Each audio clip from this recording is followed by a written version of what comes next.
आंनि जायफोर फेमिलि फलोवार्स एबा जारुनि फेमिलिफोर इउटुबाव जेनेबा गाव गावनि फलोवार्स थायो साफ्रोमनिसिमबो गिबियावनो अननाय सिबिनायखौ बयनिसिमबो बावहरग्रोनाय थाबाय आं दिनै जोबोद हेपि बहुत मानसियानो दिनै जोङो जारु गेमस्रिखौ वेलकाम खालामफिनबाय जोंनि बिसा जोंनि बर' फिल्म इन्डास्ट्रिनिफ्राय जोङो दाख्लै जारुखौ वेलकाम खालामफिनबाय दा बेनिखायनो जोबोद गोजोननाय मोनदों आं साफ्रोमबो आर्टिस्टनि सासे आर्टिस्ट जानानै जारुखौ वेलकाम खालामबाय दा जोबोद खोथा दं जारुखौ लानानै दा जिहेतु जारुनि न'आव आं फैदों जारुनि संनाय ओंखामबो जालांगोन आं बोथिसेसो दा जारु ओरैनो माबायदि मोनदों जोंनि बिसाया जे नोंखौ वेलकाम खालामबाय दा गोसोआव माबायदि मोनदों गोसोआवथ' अबभियासलि आं बिराद गोजोननाय मोनदों मानो होननानै बुङोब्ला जिहेतु कालचाराव जों कालचारनि बयबो मानसियानो माने कालचारखौ गोजानाव दोननानै थानो हाखाया जेरैबायदि मानसिया सानफ्रोमबो थांना थानो थाखाय ओंखामखौ जेरैबायदि गोनांथिथार थिग बेबायदिनो कालचारनि मानसिया माने BCAA जों लोब्बा गैयालासे माने जौगानाया माने गोबां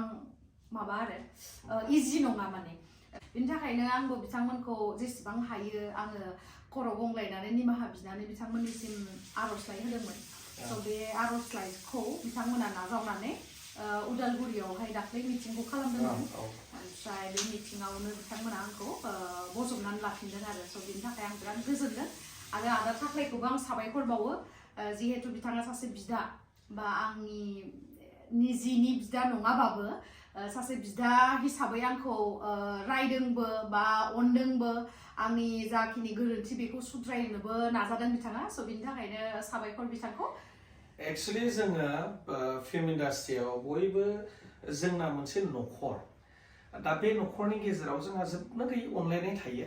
स्पेशली जारु गेमस्रि आंखौ बयबो मिथिया खिन्थु बिदा हिसाबै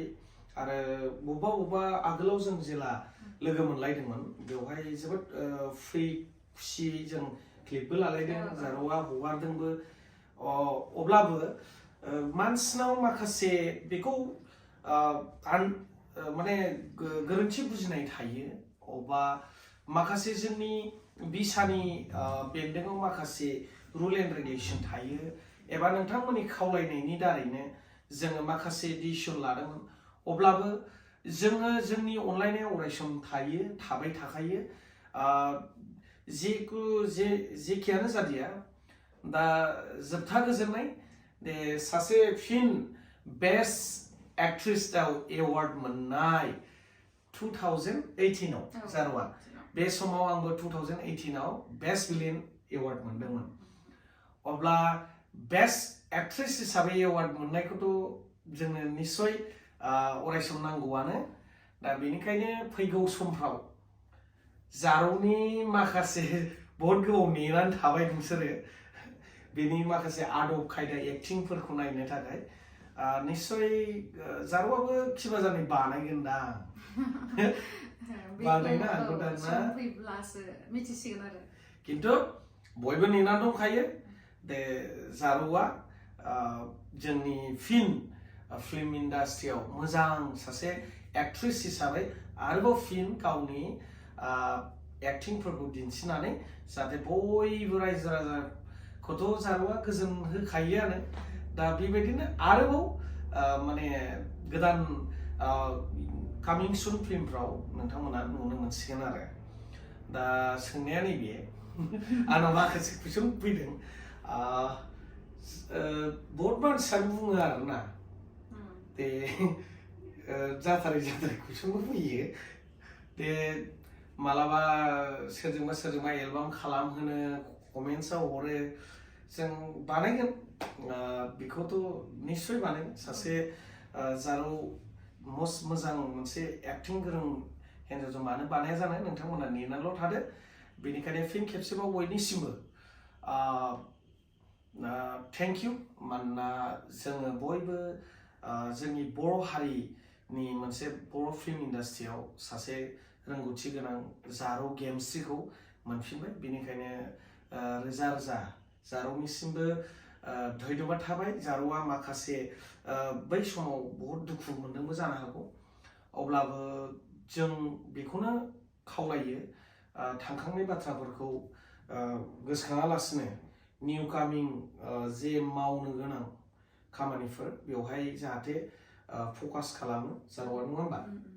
ओमफ्राय रायजोफोरनिसिम माबा बुंबावनो जारौ जेनेके बिराद फेभरेट नोङो रायजोफोरनि बिराद फेभरेट नोङो माखासेनि जानो हागौ बिनि थाखाय आंथ' जेब्लाबो नोंथांमोनखौ साबायखर बावखायो नोंथांमोन गैयामोनब्ला खिन्थु आं दिनैसिम जा गोसोखांथाराखै नामा नों सोरखौ जेनेबा माबाफोर नों फांसनफ्राव थांबा जोंखौ गोसोखांथारा गोसोखाङो मानो गोसोखाङा जानो नङा होमबा दाख्लैसो नै गलाघाटआव थांना फैदों आं नोंनो खोन्थाहरखादोंमोन ना दाख्लै फनाव बेवहायबो बिराद मोजाङै जोंना प्रग्रामा जोबलांबाय गोसोखांनांगौथ' एज ए फिल्म इन्डास्ट्रिनि आर्टिस्ट एज ए फेमिलि जों मानो गोसोखाङा नोंलाय खाङो मानो खाङा लास्ट टाइम बहा लोगो मोननाय दे लास्ट टाइम फार्स्ट टाइमखौ होनाखै आं लास्ट टाइमाथ' गोसोआव गैया बै माबायावमोन नामा एवार्ड फेस्टिभेलावसो बिनि आगोल मोनसे दंमोन माहाय लोगो मोनामोनथाय उलथुगाव नङा उलथुगाव एवार्डआव जारौआ बेस्ट एक्ट्रेस मोनदों ओमफ्राय बेनि उनाव बेथ' 2018 आव ओमफ्राय बेनि उनावथ' लोगो मोनासै दा गैया लोगो नों हमखानो गोसो गैयामोनब्ला गोजानबो ना जोंना क'क्राझार माबाखौ आदाखौ लोगो हमनोबा आरो बिथाङाबो साख्रियावला जाहैबाय सम होनो हाया साख्रिफ्रा बिदिनोसैलै गैया जिखुनु साख्रि मावनायजों लोगोसे जोङो बयबो कालचाराव माने जिहेतु इनभल्भ जानो हाबाय बेनिखायनो जोबोद मोजां मोनो गाव गावखौनो गोसोखौ बर' हारिनि माखासे निति नियम गाननाय जोमनाय जानाय लोंनाय जों जिहेतु जों बे फिल्मनि दारैनो बिभिन्न सारा मुलुगाव जोङो दिन्थिनो हायो बेनिखायनो गावखौ गावखौनो प्राउड फिल खालामो आरो फिल्म लाइनाव फिल्मजोंनो जोङो माखासे आदब खायदाखौ हारिनि जानाय लोंनाय गाननाय जोमनाय मोसानाय देंखो खननाय आदब खायदा माखासे हाबाफारि मावनाय जों गासैबो बे फिल्मनि दारैनो जों सारा मुलुगाव सारा हारि जिखुनु हारिनि जों दिन्थिनाय बेखायनो गोजोननाय मोनो आरोना नोंथांमोना जेरखम आंखौ खावलायबाय थादोंमोन बेबायदिनो आङो दिनै जारौ गेमस्रिखौ लोगो हमनानै जोबनो गैयै नोंथांमोना आंनि फारसे सोङो बे नोंसिनि सोंथिखौनो आं सोंनो थाखाय आवगायबाय जारौ गाज्रिमोन दामोन आं सोंजोबगोन आरो आच्छा जारौ नोंखौ मानो इसिबां मानसिखौ मानो इसिबां मोजां मोनो मा बुंनो मोजां सासे मानसिखौ मोजां मोननाय आरो गाज्रि मोननायथ' थाखायो दा बिनि गेजेरावबो जुदि मोजां मोननाया एसे बांसिनबा बेयावहाय आङो इसोरखौनो फार्स्टआवहाय साबायखर बावग्रोनांगोन आरो लोगोसे जाय बिथांमोना आंखौ मोजां मोनो बिसोरनियाव सोंबासो आंबो मिथिसिगोन आरो मानि थाखाय मोजां मोनो दा माने ओरैसो सानोमोन गोदो आलदा सानोमोन तारमाने मोजां मोननाया नोंखौ अयथासार दंसै मानो नों माबोरै मिथिखो दे मानो मिथिया अबेबा थांबा माबा गेमस्रिनो माबा सोरबा गेमस्रिखौ लानानै ओरैबायदि दावराव माने जारौ गेमस्रिखौल' नांगौ जेरावबो ओमफ्राय जोंनि महरा जाया नामा स्टेजआव जेनेबा जोंखौ मानो प्रग्रामाव लिंहरला दा नोंखौल' लिंहरो जेरावबो बेयावथ' आं एसेबां बुंनो रोंनाय नंला मानो थाखाय बिथांमोना लिंहरो नाथाय आं बिथांमोननि खोथा दाननो हायियाव थांनाय जायो आरो सिगाङावबो जिहेतु जोंना BCA निफ्राय एसे बादा होनाय दङमोन जे बादा होबाबो नों बुसिथारदों जे नङा बेनोथ' माने जिफोर होजोबदों बयखौबो फाग्लासो माने माबानिफ्राय अर्गानाइजेसन नों बुजिनो ओंखारदोंना ओंखाराखैमोन बै समाव सोरखौ नोंखौ दादाया फैगोन बिदा हिसाबैथ' नों मानिथारोमोन नालाय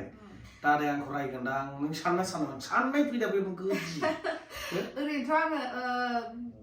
साननाय दंमोन ओमफ्राय आरो आंनिख्रुइ बांसिन जोंहा न'नि मानसिफ्रा बे मोनसे खोथाखौ सानोमोन आरो आं दिनै नोंनि सिगाङावहाय बुंनोसै नोंनि चेनेलनि थ्रुयै आंना चेनेलनि नामा मोन दे TN Film Production माथो खावलायाखै नों बिदाना गैला खावलायगोन बेखौ लास्टाव आं फार्स्टआव खिथाग्रोनो मा जादोंमोन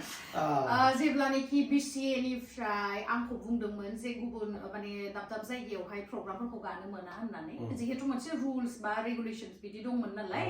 स' बेखौ माखासे अर्गानाइजारफोरा मानियालासिनो आंनियाव हरदोंमोन ओमफ्राय बे टाइमाव माने जोंहा बिमा बिफाया टेनसन जायोमोन आरो जुदि माबा मोनसे प्रग्राम गानो थांनायाव प्रब्लेम जागोन नामा बा लावदुमाबो सानोमोन जे सोरबाफोर माबा मोनसे खालामगोन नामा माने फिजिकेलि एटेकखौ सानोमोन आरो माबा मोनसे प्रब्लेम जागोन नामा बेबायदि होननानै ओमफ्राय इसोरनि अननायावथ' बिदि जायासै जेसेबांखिनि प्रग्रामाव थांबाय मोजाङैनो मोजां बारहोलांबाय आरो ना प्रग्रामखौ बेखौ जेरखम नों जेराव बुंदों बेनि एन्सारखौ आं होनांगोन खारन बेबायदि मालाबाबो जोंनाव साननाय गैखायामोन आरो जोंनि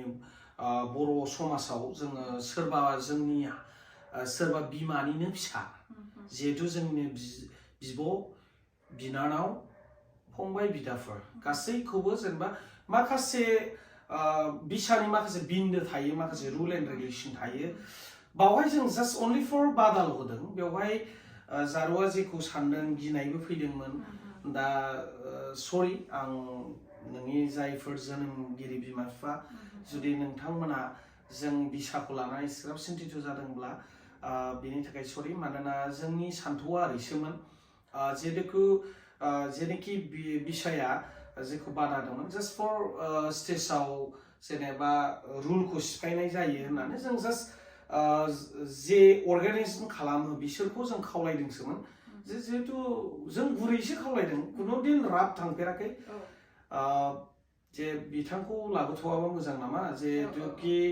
पाब्लिकआनो दावराव जागोन पाब्लिकआनो जोंना खिन्थु जोंखौ ब्लेम्स होयोमोन ना बोरो नोंसिनि आफादा माथो एक्सनबो लाया सोरबाया नाना रोखोम बुङो जोंथ' गावनि थाखाय मावा ना जों समाज हारिखौ लानानैसो जों आवगायलाङो समाजनि माखासे बिबुंथिगिरिफ्रा बुंबाय आरो ससियेल मिडियाआव अनेक जोंखौ ओरैबायदि ब्लेम खालामबाय जोंनि आफादगिरि नेहाथारि बिसोर साननो गोनां जादों बेनिखायसो जोङो फिसा मोनसे डिसिसन लादों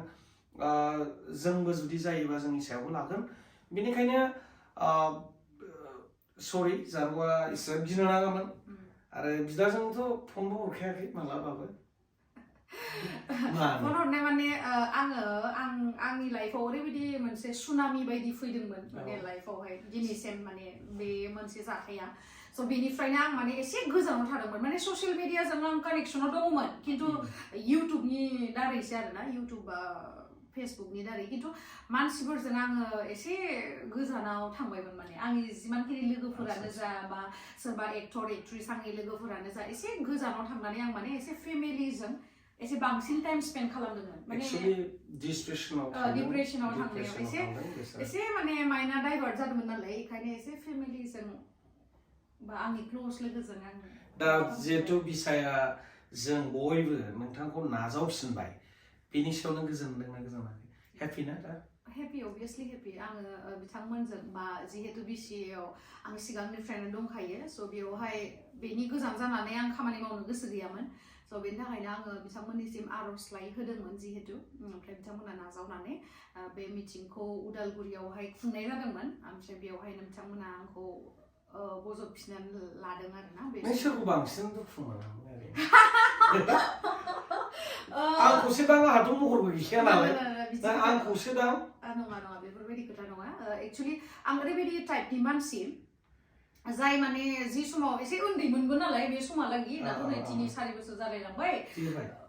एसे देरबाय बिनानाव मालाबा बिदानि थाखाय देरा दा एसे बैसो जाहांबाय एसेल' दाउसा मानैयानो जायाखै मासेया थांबाय आरो ओमफ्राय बिदिथ' दाथ' दुखु मोननाय गैया दे खिन्थु फार्स्ट टाइमावहाय एसे दुखु मोनदोंमोन मिसाखौ बुंना लाब गैया फार्स्ट टाइमाव एसे दुखु मोनदोंमोन जेनेबा मिसआन्डारस्टेन्डिं एसे जादोंमोन बाट दायो बयजोंबो रायलायनो मोननानै आङो दा बुजिबाय जे बिथांमोनाबो आंजों माने पार्सनेलि बिदि लानानै आंखौ जेबो गाज्रि मोनाखै रावबो जों एक्चुअली सैथोखा जोङो माने माखासे बुंनायनि सायाव जों माखासे डिसिसन लानांगौ जादों जोंनि मालाबाबो बिसाया जों सोरखौबा पार्सनेलि रावखौबो आं इउटुबनि गेजेरजोंबो एक समाव होनदोंमोन पार्सनेल खुनु ग्रास लायाखै बे सैथोथा जारुवान खाथियाव दं आं खाथियाव पार्सनेल जेबो ग्रास गैया आरो पार्सनेल जेबो गाज्रि सानलायनाय गैयामोन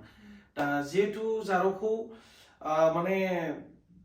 बिराद धन्यबाद होनांगोन जिहेतु जारौआ जोंनि बिसानिनो मोनसे अंग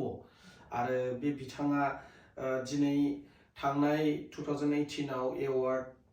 बेस्ट एक्ट्रेसनि मोनदों बेवहाय अब्ला जोङो सासे मोजां आर्टिस्टखौ जों मालाबाबो जोङो मोनसे फिल्म इन्डास्ट्रियाव जों होल फेमिलि होननानैसो जों साननानै लायो बेनिखायनो जों मालाबाबो बिदि सानाखै आरो नोंथांमोननि लुबैनाय बायदिनो फिन खेबसेबाव जोङो जारौखौ लाबोफिनबाय नोंथांमोना दा नुनो मोनसिगोन बिनि मोजां मोजां आर्ट खालामनायफोर एक्टिं खालामनायफोर बेनिखायनो बिनि फारसेखौ दोनथ'नानै जों मोनसे सोंबावनि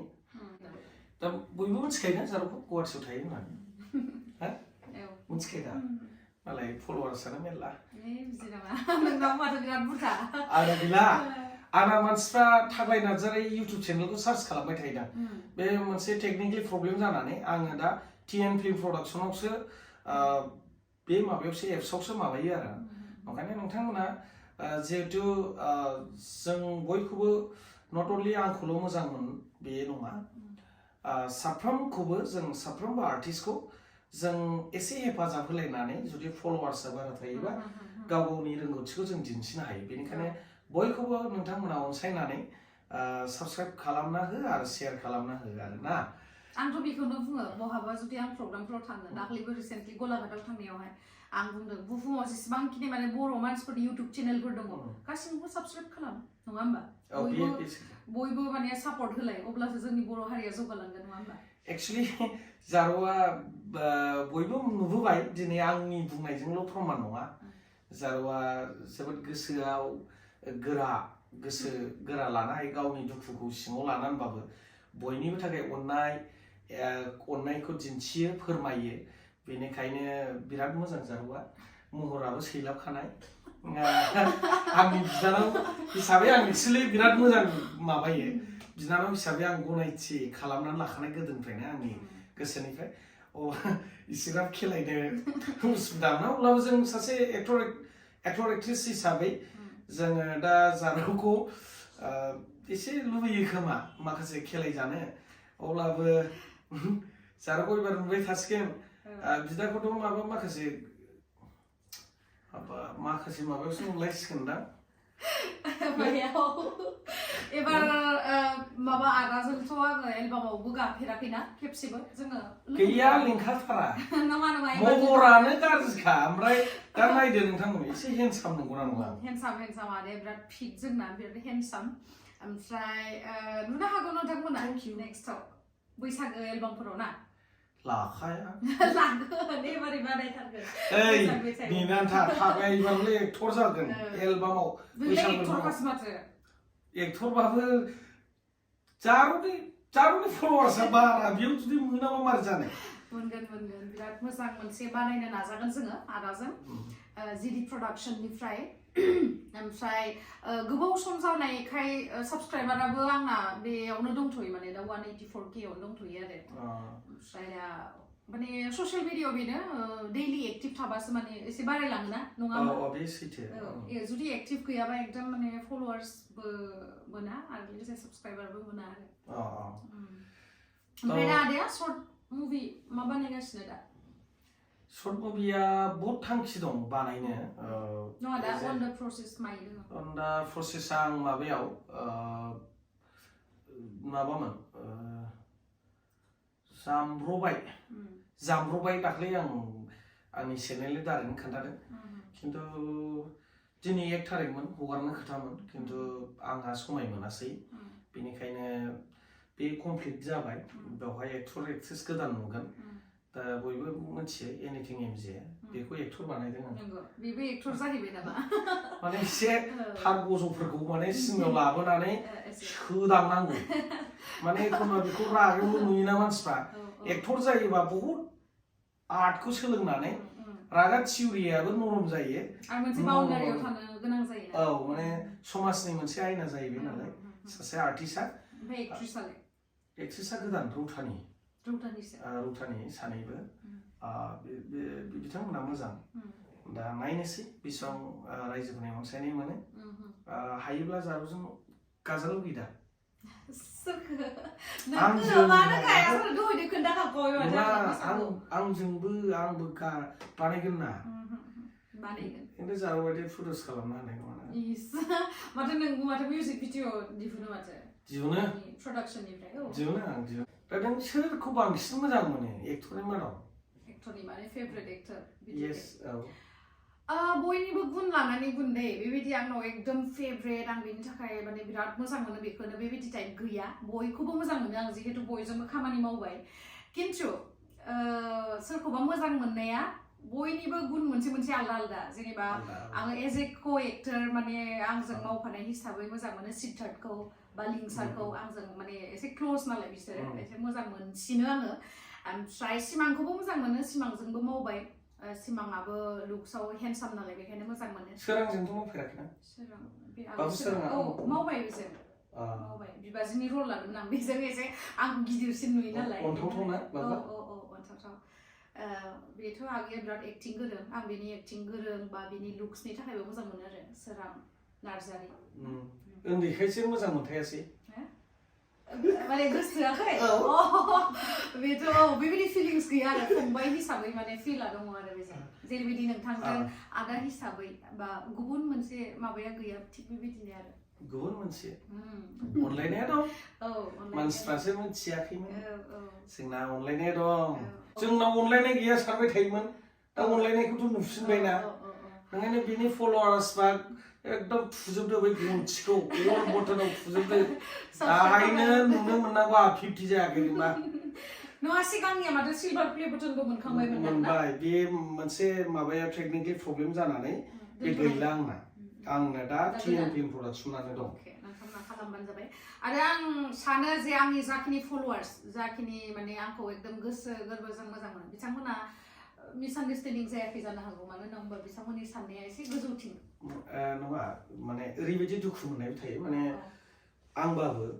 जेनेबा रिप्लाइ होलायनायाव माबा मोनसे खुद्रायनाय थायो आरो आं जे बिब'खौ मोजां मोनथारो मानो बिदि बिलाय नांथ'आ आं बिदि सानलायनाय थायो ओमफ्राय आंना कनफिउज जादों मानसिफ्रा बै आगोलनि चेनेलखौ सानबाय थायो आगोलनि चेनेला गैला आंना गैलाना ओरैनो सार्च खालामबा फैलाना फैथारला थाबैनो थांनानै आं स्क्रिनावहाय होनानै होगोन टिएन फिल्म प्रडाक्शन थाबैनो थांनानै साबस्क्राइब खालामदो स' थेंक इउ स' माच गाइस भिडिअखौ जोबजासिम नायनायनि थाखाय लाभ इउ